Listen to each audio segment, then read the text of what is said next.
El Señor le bendiga, amados hermanos. En esta ocasión haremos un resumen de la parashá denominada Emor. Emor tiene por significado habla, diles, y leemos para nuestro estudio del capítulo 21:1 al 24:20. Básicamente estamos estudiando 4 capítulos y cada uno de ellos reviste gran importancia en las instrucciones. Eran pues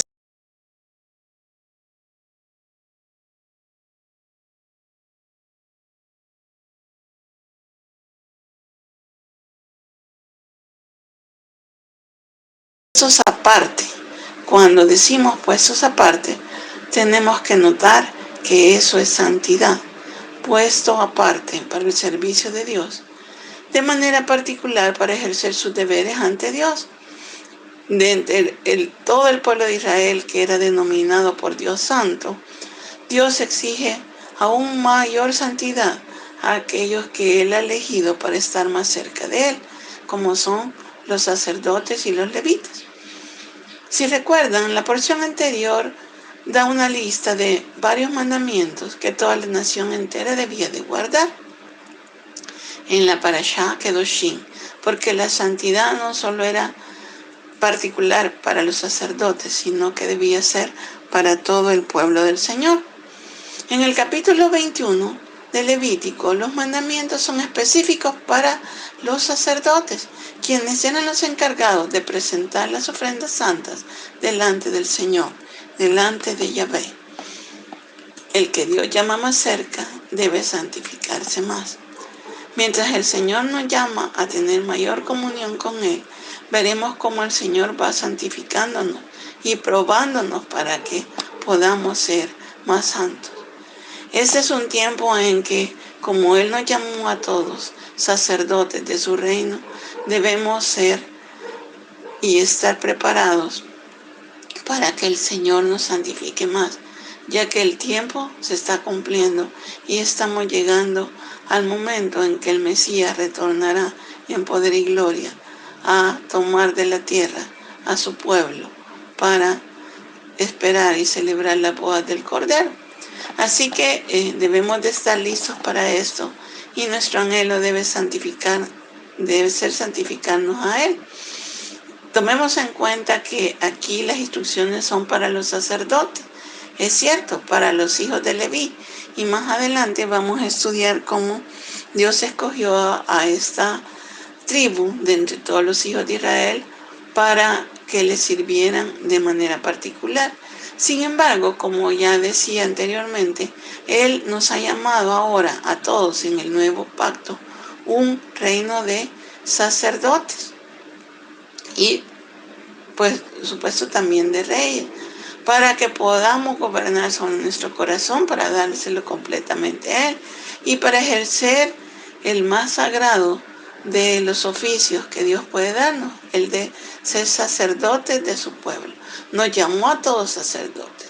Por lo tanto, cada una de las instrucciones que tenemos en Emor son para nosotros el día de hoy, porque nosotros somos el sacerdocio eterno del Señor aquí en la tierra, desde que Él se volvió el sumo sacerdote de nuestras almas. Y para eso podemos estudiar con toda propiedad el libro de Hebreos, en que dice cómo es el reino de los sacerdotes y de la gente santa, empezando Levítico 21.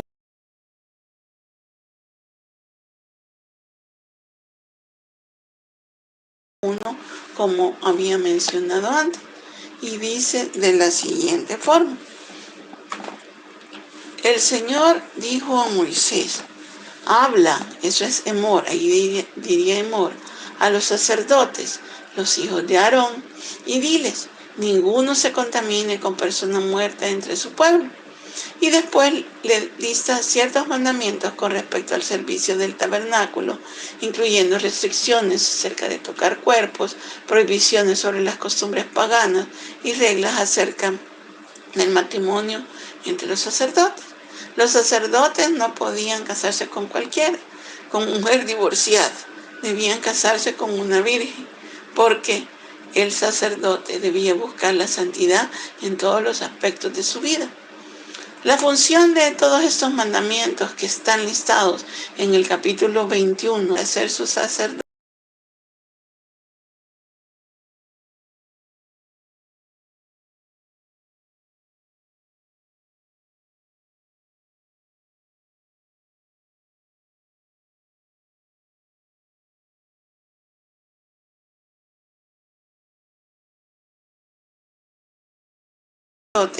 debe de guardarse de profanar el nombre de Dios. Vamos a estudiar un poquito acerca de eso también. ¿Quiénes eran los sacerdotes? Pues bueno, ya lo había mencionado antes, son los de la tribu de Leví. Jacob, si recuerdan, tuvo 12 hijos, quienes fueron los fundadores de las 12 tribus de Israel. Y de esto, el tercer hijo, Leví, es donde provienen los sacerdotes. Leví tuvo 3 hijos, que eran Gersón, Coat y Merari. Y estos se convirtieron en los jefes de los clanes de los levitas. Sin embargo, Dios escogió exclusivamente al bisnieto de Leví, es decir, a Aarón, y sus descendientes para ser sacerdotes. Y eso lo podemos ver en Números 17 del 1 al 10. Vamos a ir a esa cita, Números 17 del 1 al 10. Y dice así: Entonces habló el Señor a Moisés diciendo, habla a los hijos de Israel, otra vez ahí dice Mor, y toma de ellos una vara por cada una de las casas paternas, 12 varas de todos los jefes conforme a sus casas paternas, y escribirás el nombre de cada uno en su vara, y escribirás el nombre de Aarón en la vara de Leví, porque hay una vara para cada jefe de sus casas paternas, y las pondrás en la tienda de reunión delante del testimonio donde me encuentro contigo. Y acontecerá que la vara del hombre que yo escoja retoñará. Así disminuiré de sobre mí las quejas de los hijos de Israel que murmuran contra vosotros. Habló pues Moisés a los hijos de Israel, y todos los jefes de ellos le dieron varas, una por cada jefe según sus casas paternas, 12 varas, con la vara de Aarón entre sus varas. Y Moisés colocó las varas en la tienda de testimonio delante del Señor. Y aconteció que al día siguiente Moisés entró en la tienda de testimonio, y aquí la vara de Aarón de la casa de Leví había retoñado y echado botones, y había producido flores y almendras maduras. Moisés entonces sacó las varas de la presencia del Señor y las llevó a los hijos de Israel, y ellos las miraron, y cada uno tomó su vara. Pero el Señor dijo a Moisés: vuelve a poner la vara de Aarón delante del testimonio, para guardarla por señal a los rebeldes, para que hagan cesar sus murmuraciones contra mí y no mueran. Aquí el pasaje está ratificando quién el Señor ha escogido como su sacerdote, la descendencia de Aarón. Y pues, como vemos, Dios se manifiesta, era el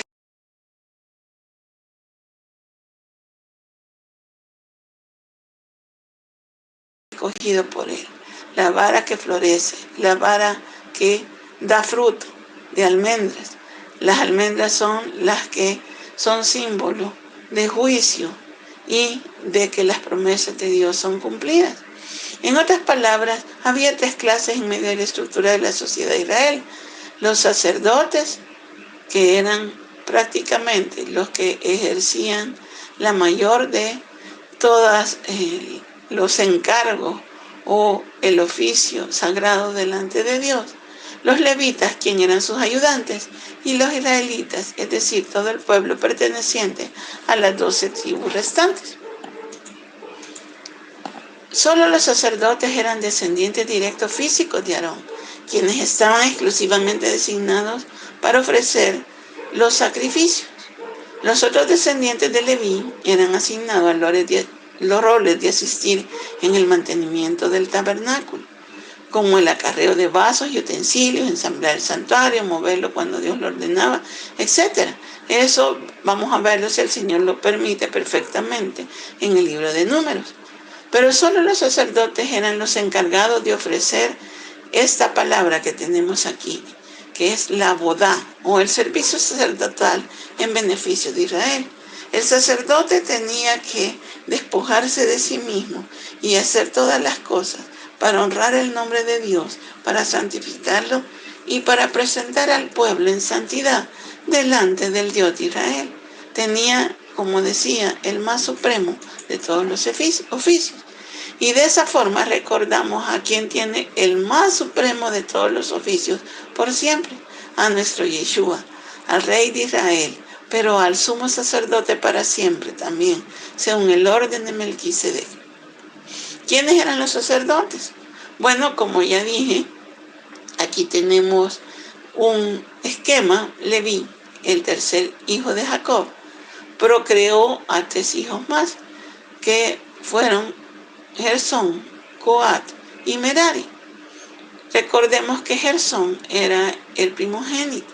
Sin embargo, aquí vemos otra vez la escogitación de Dios en Coat, no necesariamente el primogénito, sino el que Dios escoge, como lo hizo con Jacob, como lo hizo con Isaac. Bueno, y aquí de Coat tuvo 4 hijos, Amram, Ishar, Hebrón y Uziel.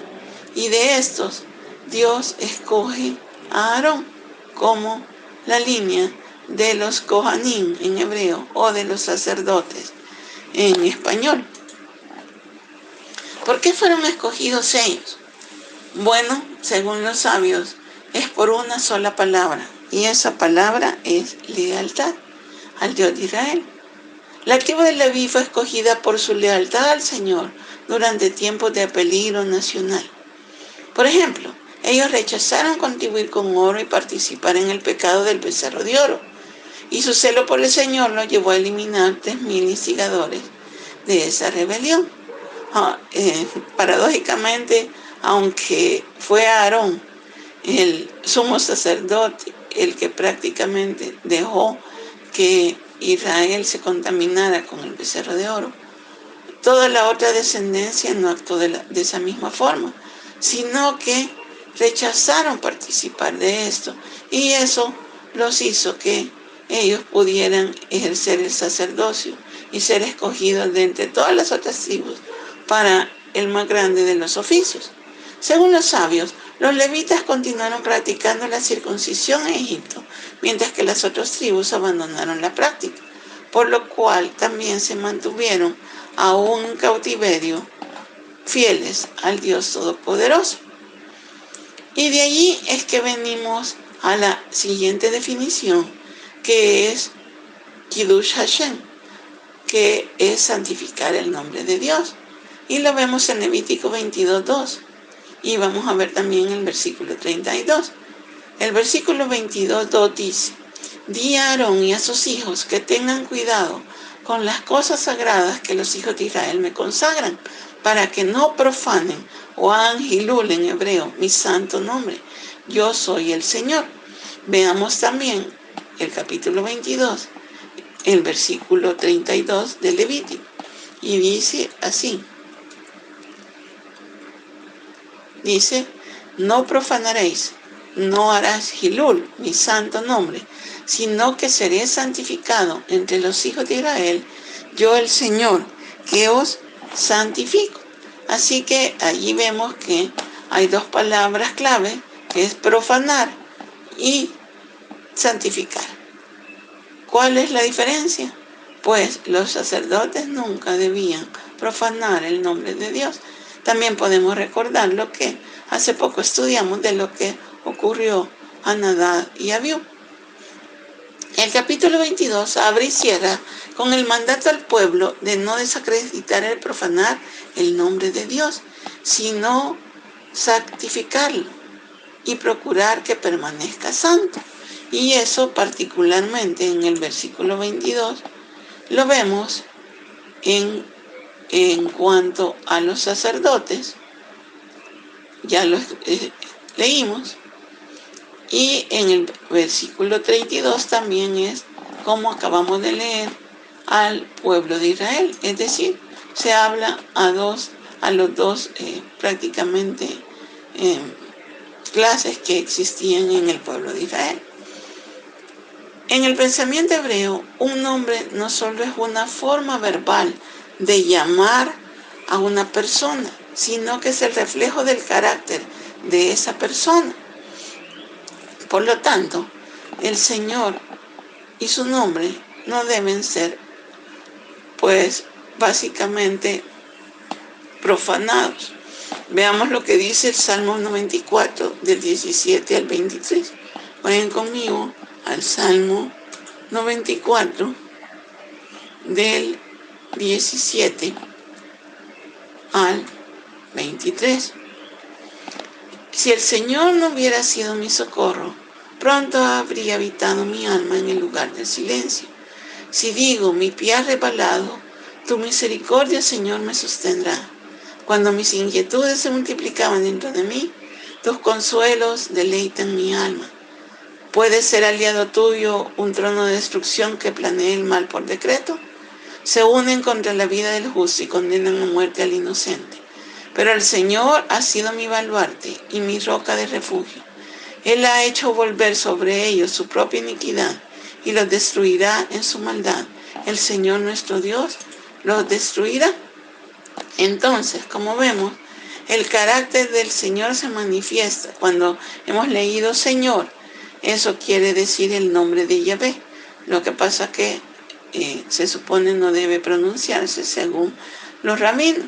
Pero cuando leamos Señor en la Biblia, vemos el nombre de Yahvé, que todavía no podemos ni aún pronunciar porque no se sabe con certeza cómo se pronuncia, pero podemos decir que el nombre de Yahvé hace justicia y por lo tanto no puede ser profanado, sino que siempre debe ser santificado.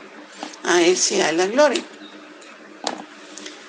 Santificar el nombre de Dios es lo que debe perseguir siempre nuestra alma, ya que somos llamados, como decía al principio, a ser sus sacerdotes. Hilul Hashem, o profanar el nombre, se refiere al pecado de desacreditar el nombre de Dios, como por ejemplo matar a alguien, servir a otros dioses o tener relaciones sexuales con alguien que nos es prohibido. Era requerido a un judío morir antes de cometer esa clase de pecado que ofende o deshonra al Señor. Eso es lo que vemos en Pinhas. Más adelante, en lo que también se conoce en español el nombre de Fines, vemos como él agarra una lanza y hace santificación del nombre al quitar de en medio del pueblo de Israel aquellos que estaban profanando el nombre del Señor. Y arriesga su vida porque quien mata a un ser humano podía también sufrir la misma muerte. Sin embargo, más allá de amar su vida, él prefería morir a ver cómo el Señor estaba siendo desacreditado por uno de los reyes o de los príncipes de la tribu de Simón y una pagana. Es decir, cuando un israelita era obligado a hacer estas cosas o a verlas en otras personas y quedarse sin hacer nada, era preferible morir y serle leal al Señor antes de permitir que tal pecado lo alcanzara. Y eso es lo que hizo Fines. Eso es el claro ejemplo de cómo Fines prefirió santificar el nombre de Dios y no profanarlo.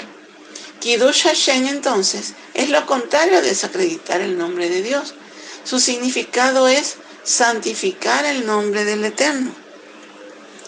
Esto nos demuestra, en el contexto judío, que se da la vida incluso por esto, para santificar el nombre, para que Dios sea santificado entre todos los hombres.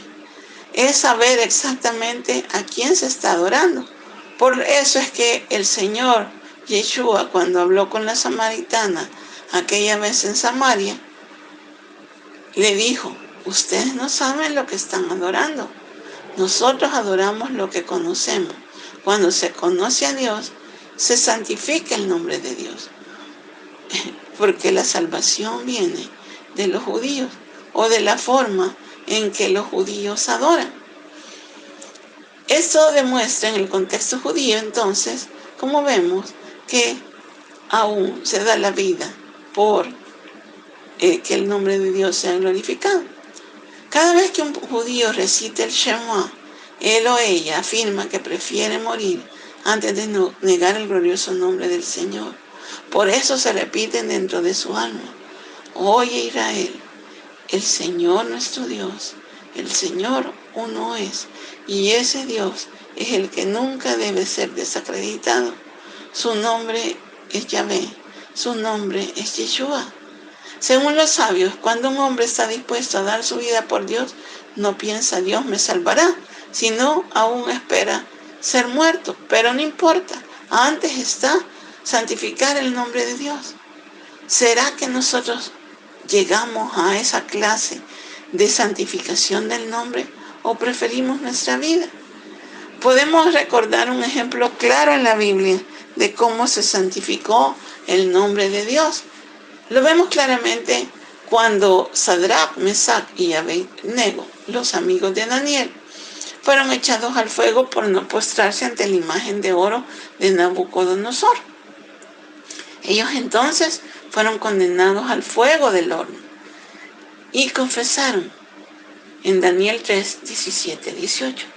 Ciertamente nuestro Dios, a quien servimos, puede librarnos del horno de fuego ardiente. Y sí, Él nos puede librar, pero muchas veces parece que Dios no lo hace. Y de tu mano, rey, nos librará, le dicen a Nabucodonosor. Pero si no lo hace, has de saber, oh rey, que no serviremos a tus dioses, ni adoraremos la estatua de oro que has levantado. Hay que estar atentos, hermanos, de no honrar y darle gloria a estatuas de oro que Dios no ha levantado. Parecen de oro, pero en realidad están llenas de podredumbre. Y aún a veces, siguiéndolos, estamos practicando el Hilul Hashim o desacreditando el nombre de nuestro Dios. Por lo tanto, debemos de tratar de ser fieles en todo lo que pensamos, en todo lo que hacemos y en todo lo que pedimos a nuestro Dios, de tal forma que su nombre no sea nunca profanado en nuestra vida y por nuestra vida en un nombre tan santo como lo es el nombre de Yahvé. La segunda parte de la parashá lista 8 fiestas denominadas en hebreo Moedim, o lo que podíamos traducir de una mejor manera como ensayos, que son los tiempos señalados del calendario judío. Pronto estaremos celebrando la cuarta fiesta, que es Pentecostés o Shavuot. Hemos acabado de celebrar Pascua, panes sin levadura y primicias.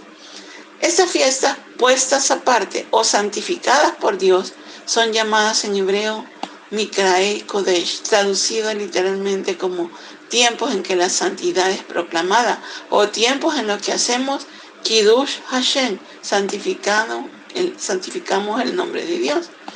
En la imagen de la derecha aparecen 7. Sin embargo, Dios empieza en este capítulo del libro de Levítico, el capítulo 23, diciendo o mencionando acerca del Shabbat, el día que el Señor ha escogido para ser apartado y encontrarse con su pueblo, y que el pueblo pueda ser hablado a su corazón.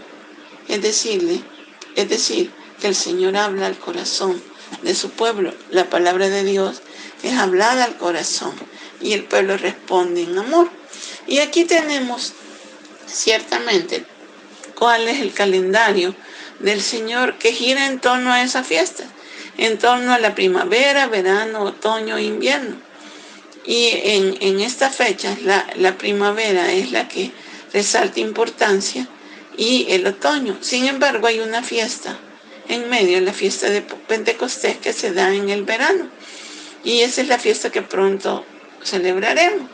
Así que prácticamente en un año judío lo que tenemos es el recorrido de la fiesta del Eterno, desde Pascua hasta Cabañas o Sucot, planteadas por el Eterno Dios de Israel para que su pueblo pueda practicarlas y deleitarse con Él en lo que Él ha denominado la fiesta santa de Dios.